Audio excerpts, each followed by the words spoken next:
everyone known you guys as Keenan Briggs, sports consultant and mentor. Today's conversation is, as you can see, I'm just about to head out, but it's about taking breaks, right? Taking the rest. And a lot of athletes are so dedicated towards training and development, and they're willing to literally break into blood, sweat, and tears, and all these things. And I get it. And you want to be in that space where you're just obsessed with whatever your goal is. Keep that. However, you also want to make sure that you're giving your body the rest that it needs to recover to keep you at full. Here's what I mean. If you have a car, obviously, you put gas in it. The gas is going to exhaust and be used. Then you want to fill the gas back up.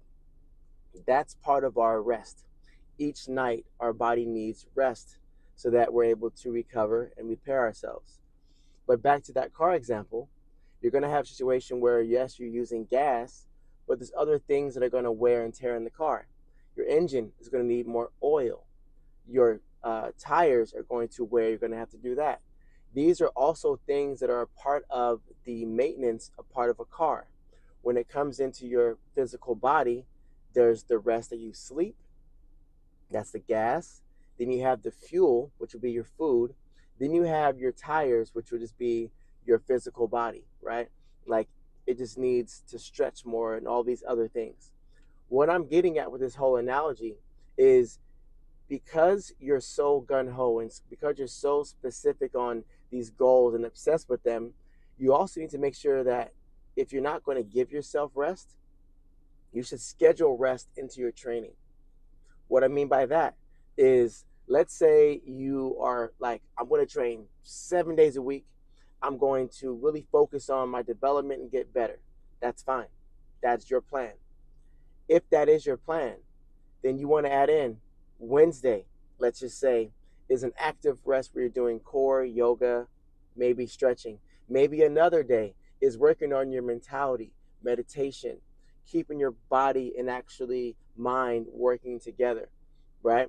What I truly believe is that your physical body, your mind, and then your brain all operate together.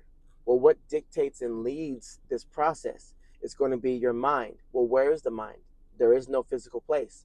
Our mind is a spiritual piece, right? Then we have our brain, which is the processor, where everything is processed. Then you have your physical body. Whatever your mind believes, whatever you choose to believe consciously, then in thoughts you put into your brain, those thoughts will be processed for your body to execute. If you're not resetting your actual mind, check that, resetting your brain, then your brain is going to start lagging, just like your phone. Your phone sometimes needs to just be turned off and turned on. The same exact process when it comes to your body. But if you're not giving yourself the adequate rest and recovery time, then what's going to happen there is your body's going to be just always on operation.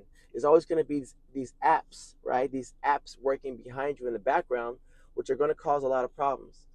So the biggest thing is, if you're not known to give yourself rest and you're very hard on yourself because you're working so hard, give yourself specific workouts that are play video games, sit down and read a book, right? Meditate, talk to a mentor. Put this part of processing into your day. So now, what if it's a full day of swimming, yoga, meditation? What if that's a day? Now you're not missing out on workouts. You are literally following your step-by-step process plan to get you to your success, whatever that plan is. Schedule the rest. Then you're still going to be following your rest, right? If you're doing this plan by yourself, you're completely, I'll say this. If you're doing this plan by yourself and you haven't been coached or mentored or have done this process for yourself, then you're making up things.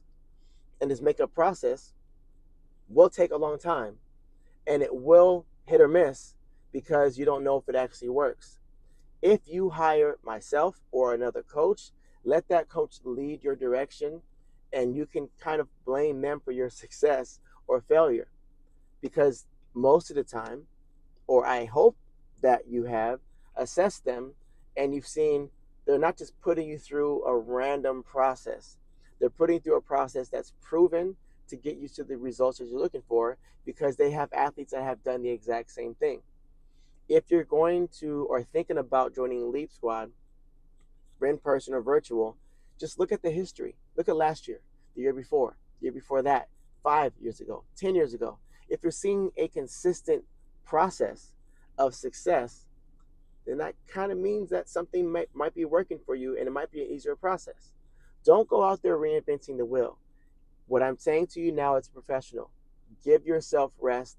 If you're a very hard-headed, stubborn person like how I am or can be or was, then schedule rest, and I promise you your body will thank you for it. All right. Till next time, as you can see right now, I'm on my way out to do my rest and relaxation because this season has been a long one. However, I've enjoyed the whole process. Now I'm going to enjoy this process during the season.